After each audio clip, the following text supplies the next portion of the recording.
Rolling. Cool. All right, ladies and gents, welcome to Digital Dialogue. I'm here with Mark Starkey. This is Mark Starkey, and he runs a place called the Heart of Gaming right here in North Acton in London.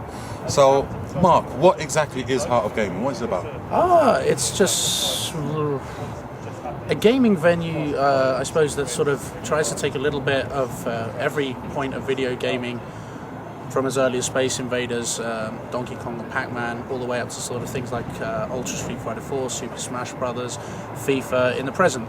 So, we sort of try to go out of our way to make sure that we have, something for every kind of gamer who might come down, regardless of what they're into, how old they are, what their background in gaming is, how long they've been into it. All of that's irrelevant to us. So is it kind of like a representation of the journey that the games industry, that games as a concept have gone through? Absolutely. So like you said, it's kind of, we've got the earliest forms of it, and then right into the more into the present. formations. I mean, you walk through there now, you'll find people in there, all different ages, playing all different sorts of stuff, and it's a beautiful environment. Really, if I'm honest, I feel personally that it captures the vibe of a lot of the West End's London arcades. Okay. From back in the 90s, which I was quite sort of heavily into myself back in the day. Okay, because I was going to say, I'm assuming that someone who doesn't have a passion for gaming wouldn't come up with an idea for a place like this. Absolutely. I mean, I was a young technician in a few arcades for a few companies back in the 90s, and I was also, an arcade game player. Very sort of heavily into the hobby, so on a kind of personal and professional level. It's a good time, and it's kind of resulted in this happening a number of years later. So how did you get all the arcade games that you got in there in the first place? Well, I mean, obviously the way they were being maintained and the way they were being run in the West End wasn't to a very good standard, so it was quite understandable when they started shutting down. I had a few contacts in the industry who kind of sort of let me know on the sort of down low what was sort of happening, and my initial plan was that if I could get hold of a number of the machines, I would just do them up, restore them, because I enjoy restoring vintage gaming equipment, and then move it on through the internet, make a bit of money out of it. The only problem is that when you see all these machines in storage in a big yellow room, and you can't help but think to yourself, you know what, this is like an arcade, like waiting to come to life, to be switched on. Okay. It's just like, so it's, I guess in a way... So kind of from the depth of the machines, you were seeing like them in their morgues or their coffins, so to speak. But at the same time, there was absolutely, definitely life in them. And, then you begin thinking to yourself, all right, but if the big companies couldn't do it, what chance do the underdogs have? And that's when you think, well, we haven't got the limitations of having to think like the bigger companies. We can pretty much do anything we want. So let's include consoles. Let's scrap the idea of paying per game, and maybe go with one price and play all. A lot of things. We changed a lot of the systems. And it's seeing good life again. It's on the grow. We get new people every day of the week.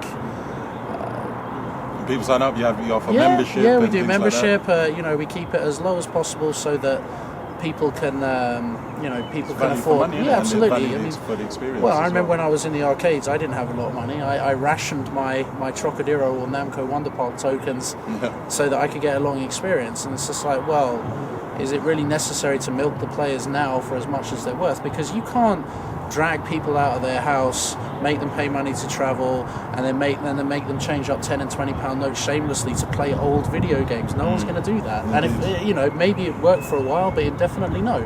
So, like, in terms of the decline of the arcades and that whole environment, do you think that the technological advances that we've been making, as human beings or whatever, do you think any of that led to it? Because, as you're saying, that having this venue and having this place here, it's obviously it's building a bit of a reputation, and more people are coming through the doors every day, etc. So what happened? Why was there a gap? Like, why did they decline? What was missing? And I think part of what you just explained in terms of people coming out their houses and then changing up the money and things like that, whereas they can just sit at home and play Xbox online, and you see what I'm saying? So for this environment to be here, and it's I'll tell you why. Again. I'll tell you why I don't. I will never accept the death of arcades as home consoles just got too good and online.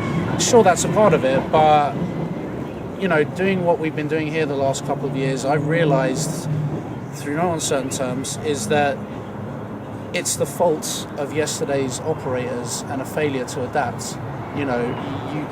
Businesses change all the time and need to sort of survive, adapt in order to survive. They didn't want to do that. They basically thought, well, we've got this equipment here, we're providing it for you, so you have to come and play it. And the thing is, you have to sort of try and you really have to, how can I put it, you need to be reinventing yourself as much as possible. We're constantly adding new ideas and innovation here. The old timers didn't want to do that, and gradually they just faded out. And because it was a similar mentality amongst all of them, it's like, well, why has this happened to arcades? It couldn't just be because no one can be bothered anymore. The operators can't be bothered. It must be because of the rise of technology. But the truth of the matter is, like, why do people go out to the pub, or if they can drink at home? Why do people go out to clubbing if they can listen to music and dance at home? Why will people go to a cinema if they could just watch a film at home? And the fact of the matter is because it's the environment of people meeting up socially, hanging out, regardless of the background, etc. There's all manner of different types of people, all ages as well, and it's, I think the thing that's most notable for me now is that girls tend to video game a lot more now than when they did before. So, the demographic is spreading. Gaming is reaching everyone. And I think that this is pretty much the time whereby, if something is done correctly and it catches on and potentially becomes a trend, it could see a resurgence in destination gaming. It's not about preserving the old games as such. I mean, we do feel a certain responsibility to do that because it's important to maintain a heritage, and there isn't really anywhere in the UK that does that I personally know of. If I'm wrong, I apologise in advance.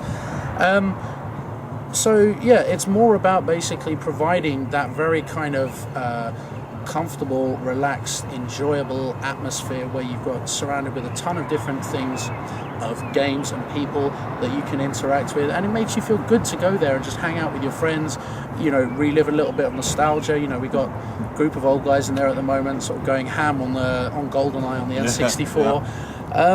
It's the environment, it's the atmosphere, that is what needs to be protected, because the games will keep changing and you can't necessarily keep them alive in their original format forever. All of these old TVs, monitors, they're becoming harder and harder to find the parts for. Eventually the machines will have to be upgraded to LCDs, and they will lose something, they will leave something in the past when that happens, but that's what happens. It's not about pinball machines, it's not about fruit machines, it's not about ashtrays anymore. It's basically, and change machines, sorry. It's about, it's the environment as a place that kids predominantly, as obviously our biggest sort of audience, can go to and hang out, as opposed to kind of hanging out at the park or on street corners, or attending these youth clubs that just seem to now run on government sort of orientated targets and goals. Government funding, I know exactly. It's not. But okay, so it's great that that you've got a place like this and you're kind of reviving or keeping alive that old atmosphere that draws people in, so where people can feel comfortable and they can be themselves, they can express themselves, they can get creative, exchange ideas, and just have fun and play games as well. So thank you very much for that. Would you like to tell people how to find the place? Okay, you can basically find us on Facebook, The Heart of Gaming, Twitter at The Hog UK. We're a 5-minute walk from North Acton Tube Station in Zone 2 in central London, so if you get a chance and you want to basically experience a unique gaming vibe, come down and check us out. And I think Mondays you're closed, is that Mondays correct? we're closed, yeah. Tuesday, Wednesday, Thursday we're open 4 till 11. Friday is 2 till 12. Saturday is midday till midnight, but we occasionally run through the night and have a lock-in as well. Sunday is 12 till 11 p.m. Okay, that's great. So make sure you check it out. Yeah, definitely. All right. Digital Dialogue signing out. Peace.